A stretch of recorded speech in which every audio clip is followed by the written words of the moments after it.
वैशाख पूर्णिमा पर जो है वन्य जीवों की मतगणना शुरू हो गई है और इस खबर पे ज्यादा अपडेट के लिए हमारे संवाददाता हनुमंत हमारे साथ जुड़ चुके हैं। हनुमंत, क्या कुछ अपडेट है? जो है वन्य जीवों की मतगणना चल रही है, वैशाख पूर्णिमा आज है, क्या कुछ अपडेट आपके पास?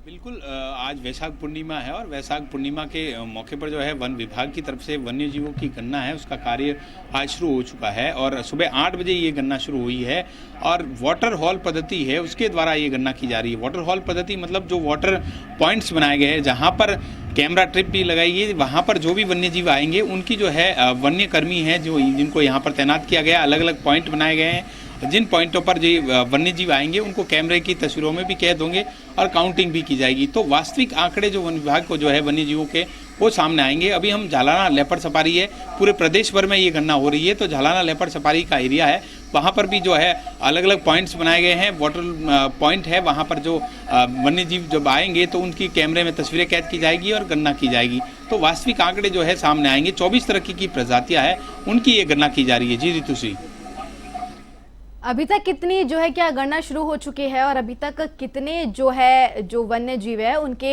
पिक्चर्स क्लिक किए गए हैं और उनकी गणना की गई है?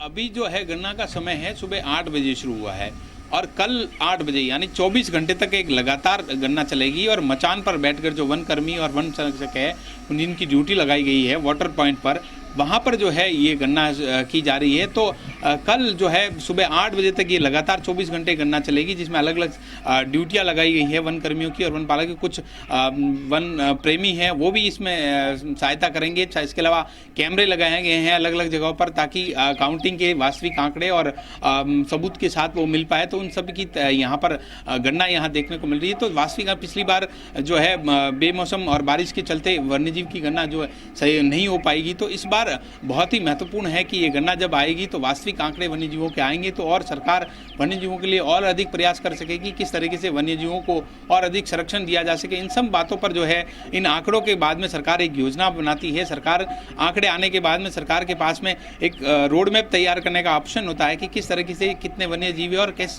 प्रजाति की संख्या कमी हुई है, किसकी बढ़ी है। वो सारे आंकड़े सामने आने के बाद सरकार भी अनेक कदम उठाती है जिससे वन्यजीवों को और अधिक संरक्षण मिले। जी रितु जी, जो झालावाड़ में जो इधर मैं जानना चाहूंगी, जो रामनिवास बाग में जो पुराना जू कहा जाता था, ठीक है, वहां के भी कुछ जो है वन्य जो जीव हैं वो वहां पर ट्रांसफर कर दिए गए थे, तो ऐसे में क्या यहाँ की भी गणना की जाएगी?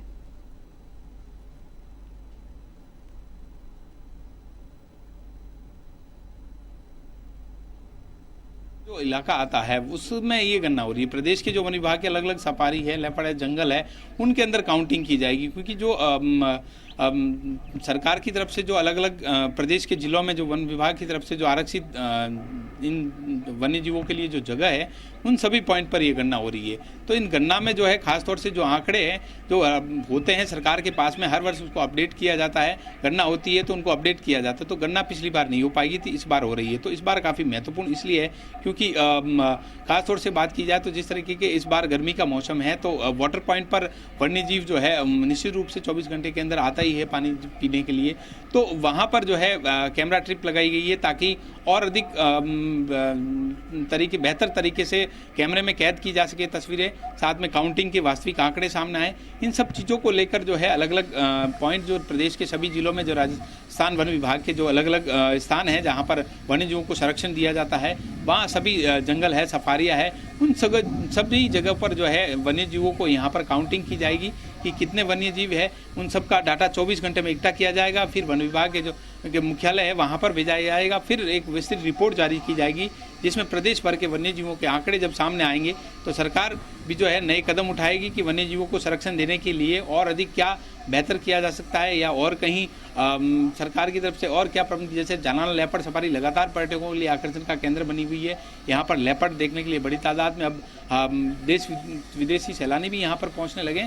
तो और भी कैसी जगह है जहाँ पर अलग अलग वन्य जीवों को संरक्षण दिया जा सकता है, कौन सी नई स्पॉट और तैयार किया जा सकता है, उन सब पर जो है ये योजनाएं जो बनती है वो वन्य जीवों के जब आंकड़े सामने आते हैं तभी बन पाती है। तो ऋतुश्री ये सरकार के लिए बहुत बेहतर तरीका होता है कि किस तरीके से जब आंकड़े सामने आए तो सरकार ये अपनी योजना बना सकती है, वन विभाग भी नए कदम उठा सकता है, साथ ही जो है वन्य जीवों के लिए और अधिक बेहतर प्रबंध किस तरीके से किए जाए, उनके लिए चाहे रहने वन्य जीवों के लिए संरक्षण जो एरिया है उसको कैसे संरक्षित रखा जाए, किसी तरीके का कोई और अधिक तरह के उनको नुकसान नहीं पहुंचे, उनकी किसी प्रकार की कोई अनहोनी न हो, इन सारी बातों को जो है योजना सरकार की तरफ से तैयार की जाती है। जी ऋतुश्री।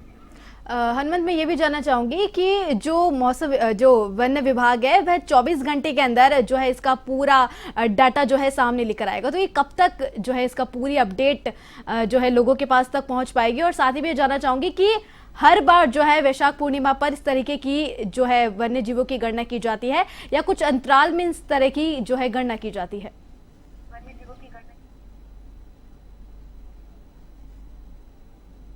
गणना जो आंकड़े हैं वो एक 24 घंटे का जो समय दिया गया है, यानी आज सुबह 8 बजे से कल सुबह 8 बजे तक 24 घंटे का समय होगा जिसमें ये गणना होगी। अब मचान पर उनको बिठाया गया है, सभी वन कर्मियों को अलग अलग जो वाटर पॉइंट है जहाँ पर ये गणना की जाएगी।